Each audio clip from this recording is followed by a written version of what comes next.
Alors, vous savez ce que c'est que ce genre de questionnaire? Qu'est-ce que c'est à votre avis? Ça sert à quoi, ce questionnaire client? Vous voyez, il est assez simple, il n'y a que 5 questions, hein, il est assez rapide. En général, les questionnaires comme ça bancaires, il y a beaucoup plus de questions que ça. Ça sert à quoi? Choisir les supports sur lesquels on va investir le client. Oui, ça c'est l'étape 2, mais déjà essayer de cerner le profil du client, d'accord? Alors bien sûr, ça fait partie de la phase de découverte du client. On va essayer de savoir quoi dans une phase de découverte du client? Savoir un petit peu c'est quoi? C'est sa surface financière, d'accord? Sa profession, ce qu'il a comme placement actuellement, quel est le capital qu'il a à investir, et surtout essayer de cerner son profil. Alors pourquoi c'est si important? Parce qu'en fait, vous allez être obligé de proposer une solution de placement qui correspond à son profil. Pourquoi ça, à votre avis? Pourquoi le conseiller bancaire doit forcément proposer une solution qui est adaptée au profil du client? Pas l'avoir sur le dos. C'est une bonne réponse, vous avez raison.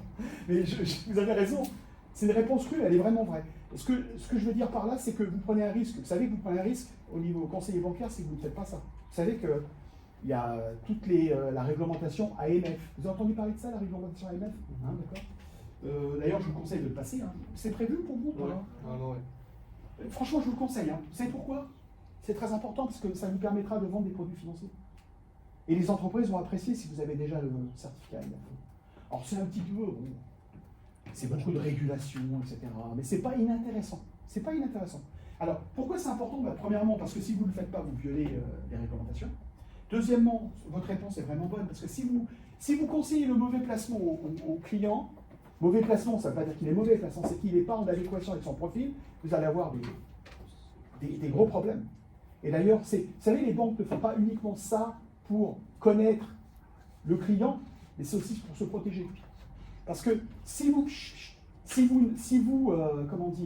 conseillez un produit qui ne correspond pas au profil du client, vous avez fait une faute, mais en plus le client peut vous attaquer s'il y a un problème de rendement. Vous voyez ce que je veux dire? S'il y a un mauvais rendement sur le placement, ils vont venir vous voir en disant attendez, vous n'êtes pas bien conseillé, etc., etc. Ok? Donc c'est très important. Mais bon, ça, on va passer de côté la réglementation, parce que je voudrais qu'on regarde ensemble, c'est tout ce qui est finance comportementale. Qu'est-ce qu'on essaye de mesurer? Qu'est-ce qu'on essaye de mesurer dans ce genre de choses? Alors, c'est fait par questionnaire ou c'est fait par questionnaire écrit, hein, ou c'est fait par questionnement comme ça directement avec la clientèle, hein.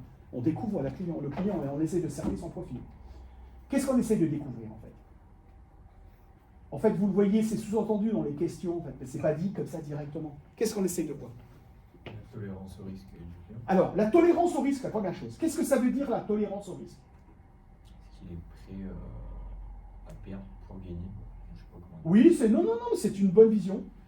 Est-ce qu'il est prêt à perdre de l'argent? On est d'accord? Et ensuite, vous avez vu, les questions, c'est de quel degré de perte il peut accepter. D'accord? Vous avez vu, est-ce que je suis prêt à perdre moins 20, moins 30, moins 10, moins 5 ou rien du tout? D'accord? Et bien évidemment, on sait d'abord que tous les clients ont une aversion aux pertes. On est d'accord là-dessus. Mais vous avez des clients qui supportent mieux les pertes parce qu'effectivement, ils savent que c'est le schéma typique pour gagner beaucoup. Il faut être prêt à perdre pour espérer éventuellement gagner beaucoup. Mais bon, tous les clients ne sont pas prêts à ça, d'accord? Donc c'est ce qu'on appelle la tolérance au risque. Et je dirais même la tolérance. Rappelez-vous, j'avais défini le risque de deux façons. Vous vous rappelez la façon dont j'avais défini en finance comportementale? On définit le risque de deux façons. Rappelez-vous, là, la première chose de risque, c'est la première notion de risque, c'est la fluctuation, ou on appelle ça directement, on appelle la volatilité. C'est la première chose, est-ce que je supporte la volatilité? Et le deuxième élément du risque en finance comportementale, est-ce que je suis prêt à supporter les pertes? D'accord? Risque, donc, volatilité plus risque de perte. Donc c'est ça qu'on essaie de mesurer en fait. Ça c'est la tolérance, qu'on appelle la tolérance au risque. Le deuxième élément qu'on essaie de contrôler, c'est quoi? Alors, c'est pas forcément illustré par les questions. À votre avis, qu'est-ce qu'on essaie de voir?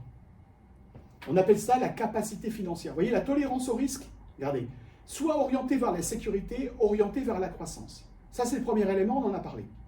Le deuxième élément, la capacité financière, qu'est-ce que c'est la capacité financière? C'est quoi? À votre avis? Écoutez-moi bien, est-ce que je peux me permettre financièrement de perdre de l'argent. Vous avez des clients qui ne peuvent pas se permettre de perdre de l'argent. Vous comprenez ce que je veux dire? Donc ça veut dire que pour eux, c'est vital.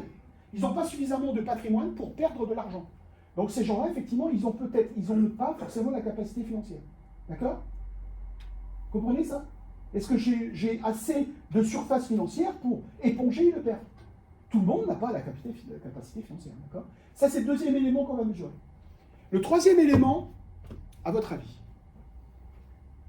Et en fait, ces 4 éléments qu'on va voir, en fait, ils ont un impact énorme sur les placements que vous allez conseiller à votre clientèle. Troisième élément, c'est l'horizon de placement. Pourquoi l'horizon de placement? Bon, ça veut dire ce que ça veut dire. Hein. C'est-à-dire, quel est le temps, combien de temps je peux maintenir mon placement? C'est ça que ça veut dire l'horizon de placement, d'accord? Pourquoi c'est important l'horizon de placement? Si il y a un client qui vous dit, bah, écoutez, je peux investir pour 2 ans, ou finalement, je n'ai pas besoin des fonds, je peux investir sur 10 ans. En quoi c'est important? Pourquoi c'est important, l'horizon de placement?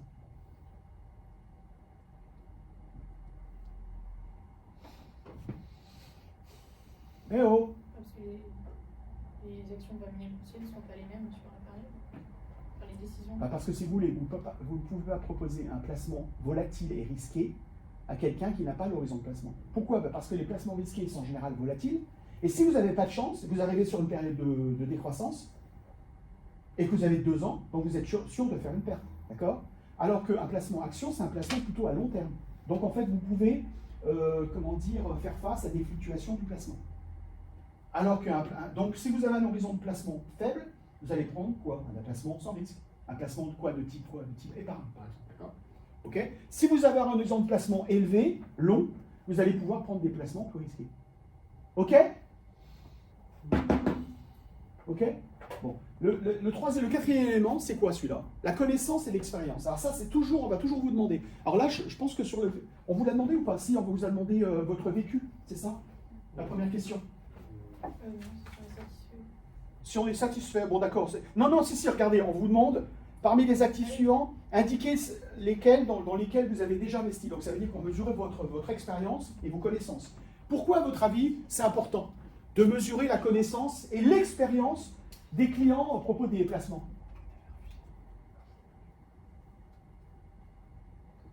Pourquoi on va demander au client s'il connaît, il a déjà investi en actions, par exemple? Ça veut dire quoi? Ça veut dire qu'en fait, il est familier, qu'il sait ce que c'est qu'un placement volatile. Parce qu'il a déjà investi dedans. Vous ne pouvez pas conseiller un placement que le client ne comprend pas. Parce que s'il y a une mauvaise performance, qu'est-ce qu'il va vous dire le client? Il va revenir vers vous et il va vous dire, écoutez, attendez, conseiller un placement que je ne connais même pas, donc vous n'avez pas fait votre travail. Donc ça veut dire quoi? Ça veut dire que vous ne pouvez pas vendre un placement que le client ne comprend pas.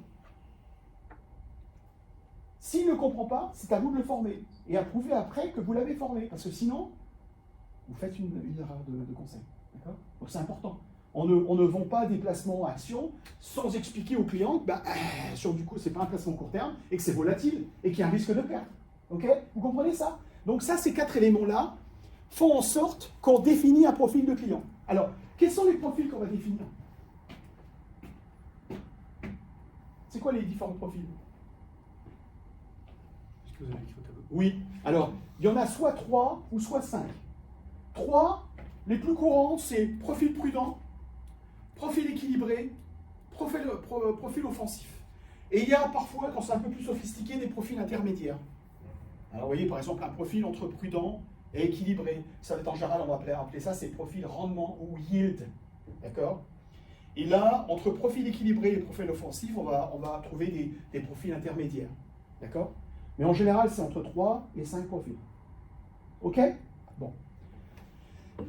Voilà sur ce qu'on appelle le profil client. Et on va essayer de mesurer ces 4 éléments-là. Pourtant, il peut y avoir des conflits. Quels sont, à votre avis, pourquoi il peut y avoir un conflit entre la tolérance au risque et la capacité? Pourquoi il peut y avoir un conflit entre la tolérance au risque et la capacité? Qu'est-ce que ça peut être comme conflit? Parce que c'est pas toujours facile de cerner un client. Attention, hein, il y a des... On peut avoir très peu d'argent Oui, à investir, mais avoir quand même une grosse tolérance au risque. tout à fait, ça c'est tout à fait. Et d'ailleurs, même plus que ça, aimer le risque, aimer le jeu. Vous comprenez ce que je veux dire? Il y a beaucoup de gens qui n'ont pas la tolérance au risque, qui aiment le jeu, qui aiment risquer l'argent. Ça, c'est problématique. Vous comprenez ce que je veux dire? Parce qu'en tant que conseiller, si vous conseillez, commencez à aller dans le sens du client, et qu'il n'a pas la capacité, vous prenez un risque certain, lui aussi va prendre un gros risque, d'accord? Ça, c'est le premier conflit. Mais vous avez d'autres conflits. Qu'est-ce qu'il peut y avoir d'autre comme conflit entre la tolérance et la capacité? Ça, c'est un cas. Qu'est-ce qu'il peut y avoir comme autre cas? Vous avez des gens qui ont la capacité et qui n'ont pas la tolérance au risque. Vous avez des gens qui ont des surfaces financières importantes, mais qui ne veulent pas prendre un seul risque. C'est problématique. Pourquoi c'est problématique, ça? Pourquoi c'est problématique? Parce que vous savez bien qu'un portefeuille diversifié, il doit aussi contenir des produits risqués. Comprenez ce que je veux dire là? Un patrimoine diversifié doit contenir dans une certaine proportion. Mais si vous avez en face de vous quelqu'un qui sont totalement intolérants au risque, vous allez avoir du mal à produire et à fabriquer un patrimoine équilibré, un patrimoine diversifié. Comprenez ça? Parce qu'ils ne veulent prendre aucun risque. Donc on vous retrouve avec des patrimoines qui sont uniquement investis dans l'immobilier ou uniquement investis sur des comptes d'épargne, etc. Sur l'épargne bancaire. Donc c'est quand même pas tellement réjouissant quand même. Parce que la perspective de croissance est nulle si vous prenez un patrimoine, si vous investissez simplement sur des livrets bancaires. Ok? Alors, maintenant, on a vu ça il y a 2 jours. Quels sont les points faibles de cette analyse? Quels sont les points faibles de cette analyse? Et on a vu ça en finance comportementale. Pourquoi il y a des points faibles dans cette analyse? Qui paraît pourtant bien sensé, rationnel. Pourquoi ça ne marche pas toujours? Pourquoi ça ne marche pas toujours? Et pourquoi je dirais qu'il faut la mettre à jour très souvent? Il y a 2 éléments. Je l'ai indiqué ça. Je l'ai indiqué. Allez, je vais vous aider. L'origine des fonds. Vous vous rappelez?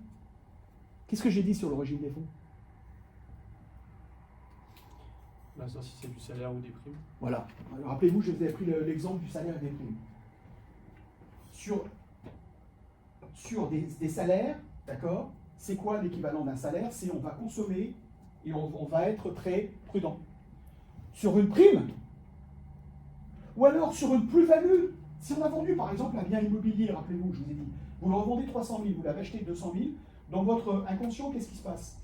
La plus-value, c'est de l'argent presque virtuel, c'est-à-dire que vous êtes prêt à prendre du risque sur ces 100 000 euros, mais par contre pas de risque sur les 200 000 euros qui correspondent au capital initial. Je parle dans le vide, j'ai l'impression que vous êtes plus déconnectés là. Bon, ok? Donc, on n'investit pas de la même façon l'argent du salaire, ou la prime, ou l'argent qui vient d'une plus-value. On est beaucoup plus risqué, on va prendre beaucoup plus de risques sur une plus-value plutôt que sur un capital initial. Ok? Ça implique quoi ça? Pourquoi je vous raconte ça? Pourquoi l'origine des fonds est tellement importante? Imaginez, regardez, j'ai vendu un bien immobilier, j'ai 100 000 euros de plus-value à placer. Je viens vous voir. Je remplis votre questionnaire. Qu'est-ce qui va se passer? J'ai 100 000 euros, d'accord, de plus-value. Je vais voir mon conseiller bancaire.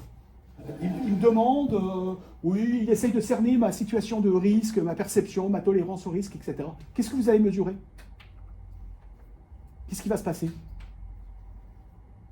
ne sera pas forcément son vrai profil. Exactement. Très bonne remarque. C'est-à-dire qu'en fait, vous allez avoir un profil de quelqu'un qui vient investir une plus-value. On est d'accord là-dessus? Donc, en fait, il va avoir une aptitude au risque nettement plus élevée qu'à la normale. C'est-à-dire qu'en fait, vous n'allez pas reconnaître votre client. Et d'ailleurs, et vous savez ce qu'il va faire d'une façon inconsciente, le client? Vous savez ce qu'il va faire? Il va aller dans une autre banque investir les 100 000 euros. C'est-à-dire qu'il va avoir son salaire sur une banque, et l'argent qu'il a peut-être perçu d'une plus-value, vous savez, il va changer de banque. Pourquoi? Parce qu'en fait, il ne veut pas avoir en face de lui un conseiller qui le perçoit comme un client prudent. Vous comprenez? Il va changer le partenariat, entre guillemets, le face-à-face vis-à-vis de son conseiller, et il va prendre des placements plus risqués. Et vous voyez, il va y avoir un décalage énorme entre le profil normal, qui est peut-être un client prudent, en général, conservateur, et qui va aller dans une banque, placer ses 100 000 euros, et il va demander au conseiller, bah, écoutez, on va prendre des actions. Vous comprenez la différence? Ça, c'est un problème justement du profil du client, parce qu'en fait, on considère, écoutez-moi bien, que le client, c'est un tout. Non. Non, c'est pas un tout. Il a une partie conservateur et une partie ou un peu plus agressive. Il va utiliser une banque, Boursorama ou Fortunéo. Il va l'utiliser parce que pourquoi? Parce que la transaction est facile. Il peut faire même directement son conseiller d'ailleurs. Il va peut-être même le faire son conseiller. Alors si vous ouvrez un compte sur Boursorama ou Fortunéo, vous verrez que vous aurez des questionnaires que vous allez remplir en ligne. Ils ne vont pas vous donner accès aux produits risqués sans au préalable faire ce questionnaire, parce qu'ils sont obligés, d'accord? Ils vont le faire. Ça arrive, ça, Fortunéo? Oui. Mais moi, j'ai vu mon questionnaire refusé, Oui. j'ai dû débloquer moi-même, au final. Répétez. Bah, mon questionnaire comme ça de Fortunéo avait été refusé, bah, je n'avais pas le droit d'investir sur Ouais, les produits. absolument. Et c'était à moi de débloquer moi-même, au final. Ouais, vous voyez, hein? Ouais. Voyez, hein? Là, parce qu'en fait, pourquoi ils font ça? Parce que les banques se protègent. C'est vraiment, la NF est stricte. Il faut que vous ayez les connaissances, et si vous dites par exemple, alors bien sûr les gens ils savent, et vous savez ce qu'ils font? Ben, ils mettent oui, pour... Mais si vous voulez quelque part, la banque est protégée parce que c'est vous-même qui avez répondu ça, d'accord? Donc elle est protégée. Mais quelque part, vous essayez de biaiser leur questionnaire parce que vous savez très bien que vous n'avez pas forcément les connaissances, mais que de toute façon vous avez envie de prendre des placements risqués. Vous voyez ce que je veux dire? Donc vous ne voulez pas être contrôlé par la banque. Vous allez biaiser vous-même le questionnaire pour pouvoir... Et pourquoi? Parce que dans votre esprit, vous êtes prêt à prendre des risques. C'est une plus-value, vous voyez ce que je veux dire? Le deuxième problème de cette méthode, c'est quoi? Alors, ça, c'est le premier, c'est en fonction de l'origine des fonds. Il y a un autre problème. Pensez à un autre biais, on l'a vu, c'est acheter la performance. Qu'est-ce que ça veut dire, acheter la performance? Et ça, on le voit, mais alors, dans l'évolution des portefeuilles, on voit que les gens évoluent. Ils évoluent comment, les gens? À votre avis? Le profil de risque, il évolue. Il évolue de quelle façon? Et ça, c'est un petit peu insidieux. À votre avis, le profil des clients, il évolue comment? Il y a un pic, plus on avance dans le temps, un pic de risque, et après on revient plus prudent. D'accord. Ça, c'est la perception du risque en fonction de l'âge. Je suis d'accord avec vous. Plus on vieillit et plus on devient prudent, ça c'est clair. D'accord? Mais autre chose, oui, à cet élément-là, je suis d'accord avec vous, ça évolue en fonction de l'âge, ça c'est vrai. Il y a un autre élément qui fait évoluer le profil des risques. Ça dépend des antécédents. Enfin, si parfois ça a marché, ok, on va prendre encore plus de risques. Voilà, exactement. Alors ça, c'est important. En fait, écoutez-moi bien. On a vu que le profil de risque évoluait comme les marchés. C'est-à-dire que si les marchés se comportent bien pendant plusieurs années, que font les clients? Ils achètent la performance passée. D'accord? Ça veut dire, en fait, vous savez ce qui se passe? Ils vont devenir de plus en plus...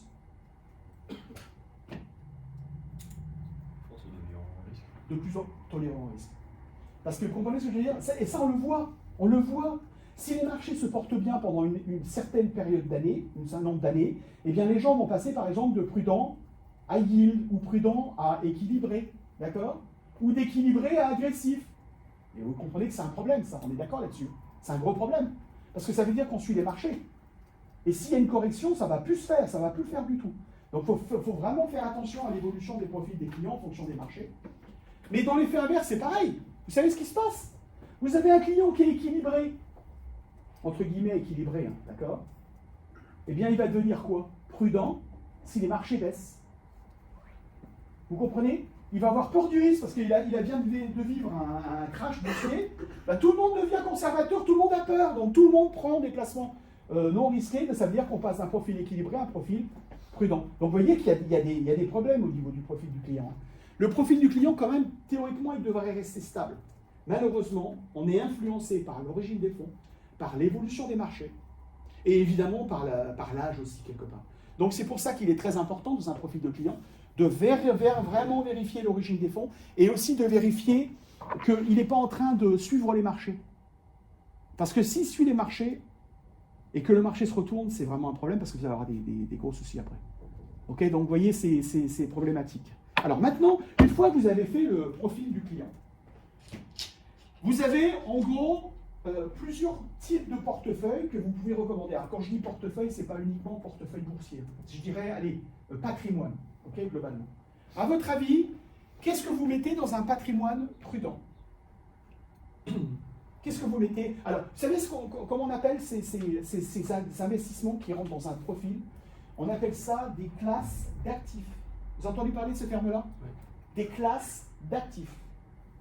Qu'est-ce que c'est une classe d'actifs?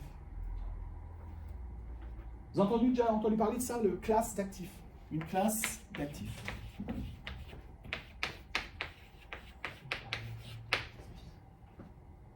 Qu'est-ce que ça peut être? La liquidité. Pardon? La liquidité, les obligations, les actions. Oui, les obligations, c'est donc la dette en général, la dette, les obligations, c'est une classe d'actifs, tout à fait. Les actions, c'est une classe d'actifs, tout à fait. Qu'est-ce qu'il y a d'autre? L'immobilier. Comment? L'immobilier. L'immobilier, c'est bien sûr une classe d'actifs, oui. Quoi d'autre? Matière première. Matière première, oui, on peut considérer ça comme une classe d'actifs, oui, oui, pourquoi pas. Les autres un peu, là, qu'est-ce qu'il y a comme classe d'actifs? Il y en a plein d'autres. Les Les crypto-monnaies. Ouais. Oui, oui, oui, oui, oui. Alors, est-ce que c'est une classe d'actifs ou une sous-classe d'actifs? Bon. Ok. Pourquoi pas? Quoi d'autre? Les livrets bancaires. Ouais, alors bien sûr. Alors, vous savez ce que je mettrais les livrets bancaires? Je mettrais ça dans tout ce qui est liquidité, cash, trésorerie à court terme. Vous voyez ce que je veux dire? Tout ça, ça va. En fait, c'est une classe d'actifs aussi. Hein, oui, les actifs monétaires. Oui, oui, à court terme, etc. Oui. Le foncier. Alors le foncier, oui, le foncier, ça peut être une sous-classe d'actifs de l'immobilier, par exemple. Vous voyez ce que je veux dire? Mais on peut aussi considérer, pourquoi pas, que ce soit une classe d'actifs. Pourquoi pas investir dans des terrains constructibles ou des réserves foncières, etc. Mais bon, je mettrais plutôt ça dans la classe immobilier.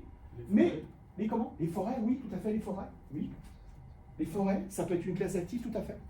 En fait, je vais vous dire, une classe d'actifs, c'est un actif qui a des caractéristiques propres au niveau espérance de rendement et risque. D'accord? Elle est tellement spécifique qu'on va la mettre dans une catégorie spéciale. D'accord? Qu'est-ce qu'il y a d'autre? Qu'est-ce qu'il y a d'autre comme classe d'actifs? Il y en a encore d'autres. Hein. On pourrait par exemple mettre l'art. L'art dans une classe d'actifs. Vous avez des gens qui investissent hein, dans l'art. Vous avez aussi par exemple, même des gens qui investissent dans le vin. Des gens qui investissent dans des collections de timbres, je ne sais pas, tout est possible. D'accord? Donc vous avez des classes d'actifs. Et ce qui est important, vous savez ce qui est important dans des... Donc ici, qu'est-ce que vous allez mettre là, dans un profil prudent? Allez, dites-moi, qu'est-ce que je vais pouvoir mettre là-dedans? Allez, on va commencer par ce que vous avez dit. Par exemple, on peut mettre des livrets. Hein? Pourquoi pas, on peut mettre des livrets. Allez, je vais prendre un petit pourcentage, allez, je vais mettre 10%. Ok. Qu'est-ce que je peux mettre d'autre? Obligations. Des obligations, alors ça va être en général la grosse partie. Hein. Je vais mettre par exemple 50% d'obligations. Qu'est-ce que je peux mettre d'autre? Immobilier. Alors, tiens, une classe d'actifs qu'on a oublié. Vous savez ce que j'y repense? Les monnaies. D'accord? Vous pouvez par exemple spéculer sur les monnaies, etc. Bon, j'ai utilisé le mot spéculer, donc quelque part c'est un peu risqué, mais ça peut être aussi une classe d'actifs. D'accord? Les monnaies. Bon. Ok. Les obligations, qu'est-ce que je peux mettre d'autre là? Immobilier. De l'immobilier, je peux mettre de l'immobilier, oui, tout à fait. Hein? Alors, qu'est-ce que je vais mettre? Alors, il y a immobilier, on est d'accord, il y a plusieurs types d'immobilier. Hein. Qu'est-ce que je peux mettre comme immobilier? Alors, par exemple, votre collègue a dit foncier, du foncier, pourquoi pas? Foncier, c'est quoi? C'est la pierre papier? Non, alors attendez. La pierre papier, c'est un mode d'investissement, d'accord? Mais on ne sait pas ce qu'il y a dans la pierre papier. Il peut y avoir de tout dans la pierre papier. Je vais vous expliquer la différence, d'accord? Je reviens là-dessus. Qu'est-ce qu'il peut y avoir dans l'immobilier? Vous pouvez avoir, par exemple, de l'immobilier d'habitation, de l'immobilier commercial. D'accord? Donc en face de vous, vous avez non pas des particuliers, mais des sociétés. D'accord? Ok? L'immobilier industriel, poire du foncier constructible ou de la forêt. Vous voyez? Donc ça, c'est de l'immobilier, d'accord? Ok? Alors, la pierre papier, vous savez ce que c'est qu'on appelle la pierre papier? C'est intéressant ça. La pierre papier, c'est ce qu'on appelle en général les SCPI.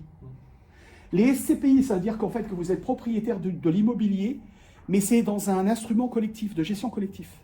Et donc, vous allez avoir des parts d'un ensemble immobilier. Et c'est pour ça qu'on appelle ça pierre papier, parce qu'en fait, c'est pas en direct. C'est d'une façon indirecte. C'est ce qu'on appelle les SCPI, voilà. D'accord? Ou alors, vous pouvez très bien posséder l'immobilier en direct. être propriétaire directement. Ou sous forme de SCI. Hein, si vous êtes dans une forme de SCI, c'est considéré comme immobilier direct. Par contre, la SCPI, c'est ce qu'on appelle la pierre papier, qui est très très bien, il n'y a pas de problème. Hein. C'est bien parce que vous avez un patrimoine immobilier diversifié. Bon, je continue là, d'accord? Donc vous voyez, ici là, bon, ok, donc je vais mettre 40%, d'accord? Eh bien en fait, ce portefeuille-là, on va considérer qu'il n'est pas très volatile. Il n'est pas très volatile, il est diversifié et il correspond à un profil prudent. D'accord? Ok? Profil prudent. Je reviendrai là-dessus, je n'ai pas oublié. Alors, profil équilibré, qu'est-ce que je vais pouvoir mettre? Qu'est-ce qu'on peut mettre là-dedans? Je vais vous dire, même ici, même sur ce patrimoine-là, vous pouvez très bien mettre, vous savez quoi? 5% de... Tiens, 5% de qu'est-ce qu'on peut mettre là? Ben, tout à fait, on peut tout à fait concevoir de mettre un faible pourcentage de produits risqués. Sur la masse, si vous voulez, ça ne va pas transformer le portefeuille, ça va même le rendre plus efficient. Donc on va mettre par exemple des actions, mais vraiment très très peu. D'accord? 5% par exemple, d'accord?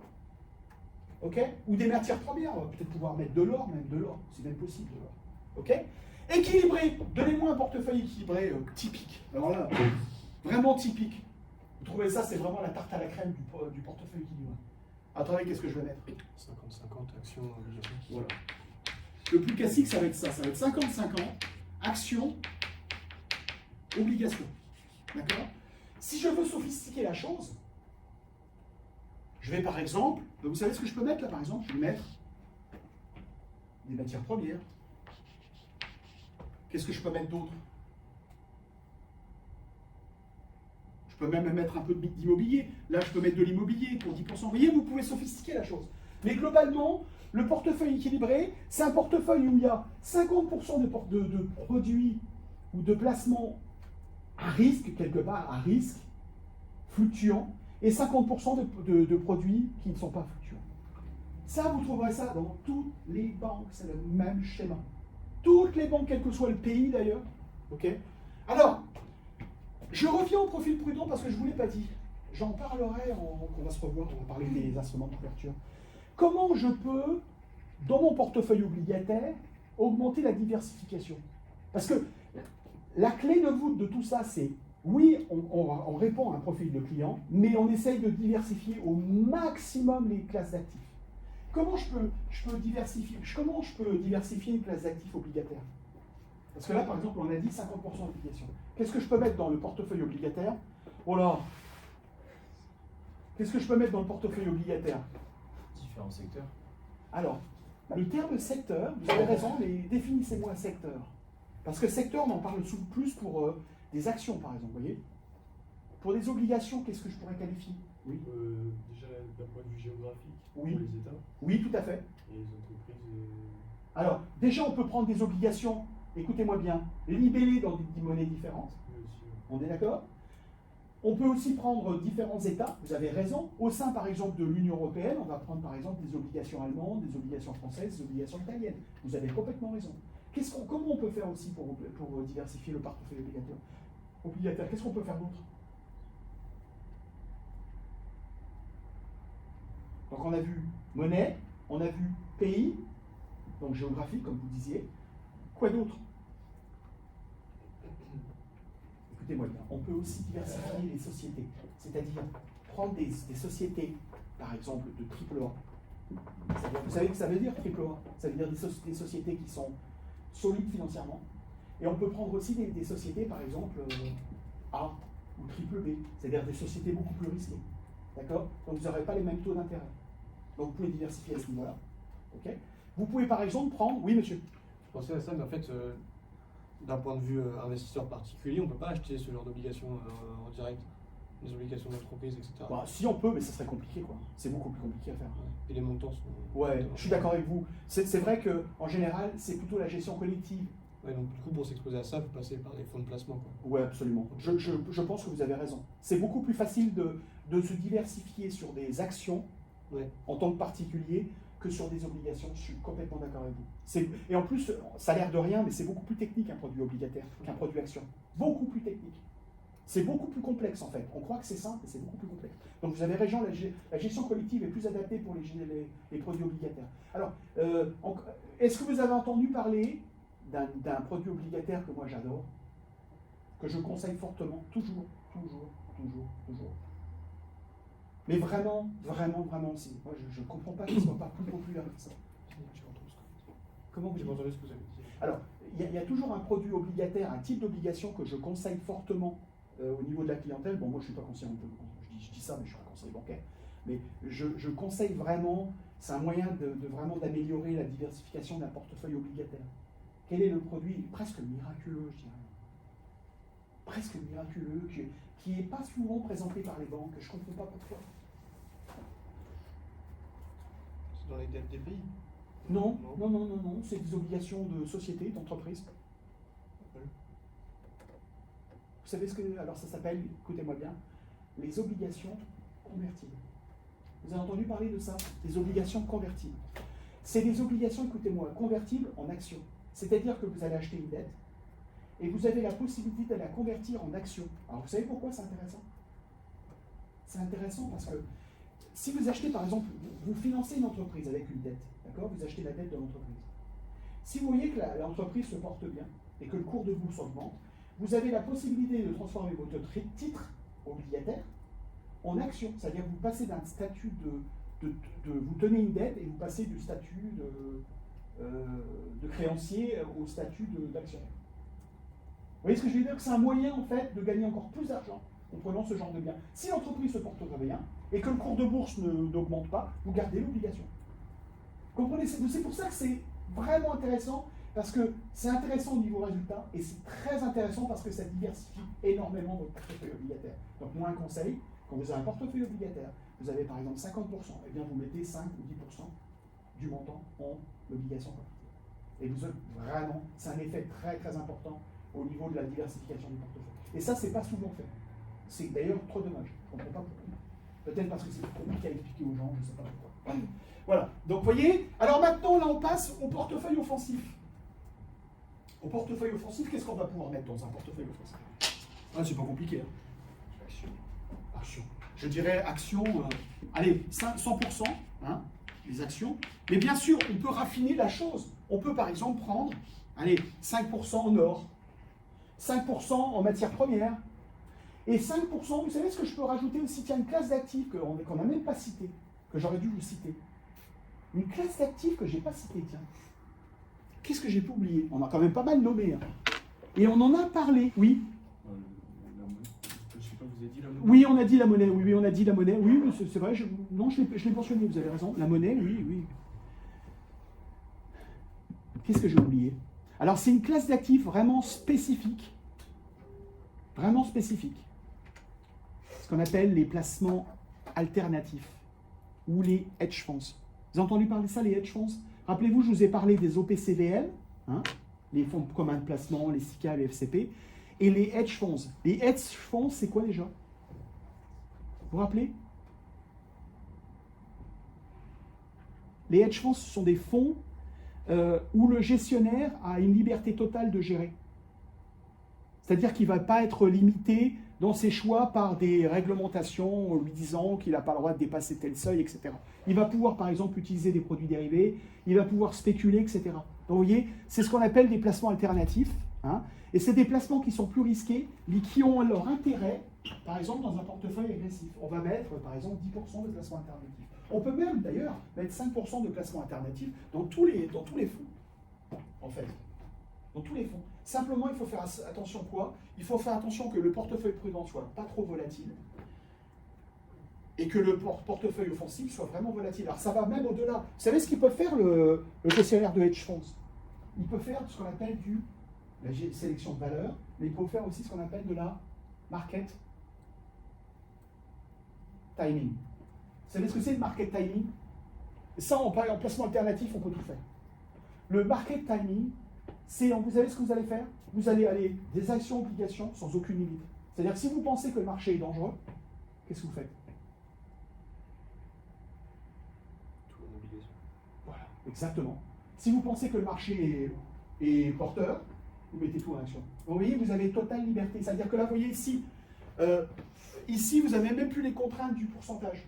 D'accord? Là, à la limite, vous faites ce que vous voulez. Vous faites ce que vous voulez. Vous avez carte blanche en tant que gestionnaire pour faire ce que vous voulez. D'accord? Ok?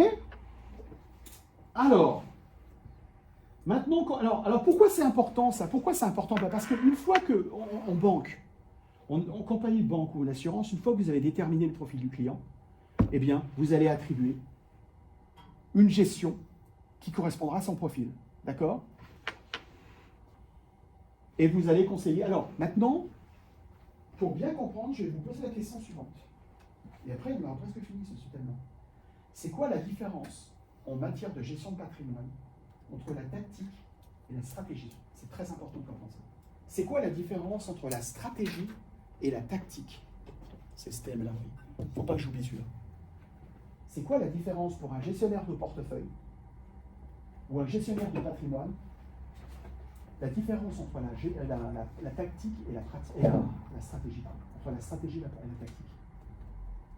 Qu'est-ce que je vous ai dit ici là? Vous voyez, par exemple, un portefeuille équilibré, c'est 50-50. Hein. Je vais solutionner 50% obligations, 50% actions. OK? Portefeuille équilibré. C'est quoi la différence entre la stratégie et la tactique?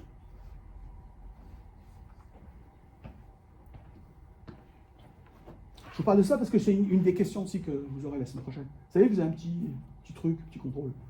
Donc retenez, c'est quoi la différence entre la stratégie et la tactique, à votre avis? Oui? La stratégie, j'aurais dit, c'est plus ça. Oui? La tactique, c'est la manière dont on s'y prend. Oui, oui, ça rapproche. Oui, ça rapproche. La stratégie, écoutez-moi bien, c'est une stratégie à très long terme, d'accord? C'est-à-dire, on va dire, vous avez un client qui a un profil équilibré, eh bien, je vais avoir dans mon portefeuille 50% d'obligations, allez, je ne sais pas, moi, en zone euro, et 50% d'actions européennes. Vous voyez, ça c'est ma stratégie. Elle est clairement définie, profil du client équilibré, 50% actions européennes, 50% obligations de la zone euro, par exemple, d'accord? Je simplifie, d'accord? Eh bien, qu'est-ce que c'est la tactique? Écoutez-moi bien. La tactique, ça va être de changer marginalement la stratégie. Imaginez par exemple, regardez là, d'accord? Je gère un portefeuille équilibré et je sais que les marchés sont incertains. À votre avis, qu'est-ce que je vais faire ici? Je sais que mes analystes me disent que le marché est un peu surévalué et tout, il faut faire attention au niveau des actions. Qu'est-ce que je vais faire? On va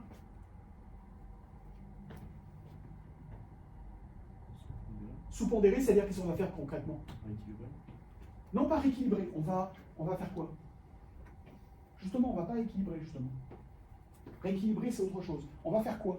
Si, par exemple, tous mes analystes me disent que le marché est un peu surévalué, le marché action, je vais sous-pondérer, ça veut dire que je vais quoi? Faire quoi? Passer un peu en obligation. Allez-y. Passer un petit peu d'action en obligation. Oui, absolument. C'est-à-dire qu'au lieu d'avoir 50%, vous savez ce que je vais faire? Je vais mettre 45 en action et 55 en obligation. Vous comprenez ce que je veux dire? C'est-à-dire que la tactique va modifier à la marge la stratégie, mais ne va pas changer la stratégie. Vous comprenez ce que je veux dire? Là, je n'ai pas le droit de passer de 50 à 100% en obligation. Non. Il faut que je conserve la stratégie équilibrée. Mais par contre, je vais adapter à court terme la stratégie aux événements de marché. Vous comprenez ce que je veux dire? C'est-à-dire que je n'aurai pas le droit de passer de 50 à 0, parce que là, c'est du hedge funds. Sur un fonds stratégique, en fait, je peux varier à la marge un petit peu. OK? Je peux le faire. Là, j'ai pratiquement pas de marge de manœuvre. Mais là, j'ai plus de marge de manœuvre. Par exemple, vous voyez là, par exemple, sur un portefeuille agressif, si je pense vraiment que le marché va se casser la figure, bah, je vais peut-être pouvoir dévier de peut-être à 80%. Vous voyez ce que je veux dire? Ou 85%.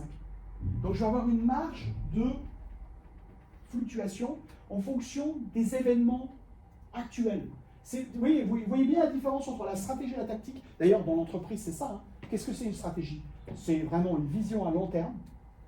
D'accord? Et la tactique, on l'adapte aux événements, au marché actuel. OK? Donc, voyez bien que profil du client implique stratégie.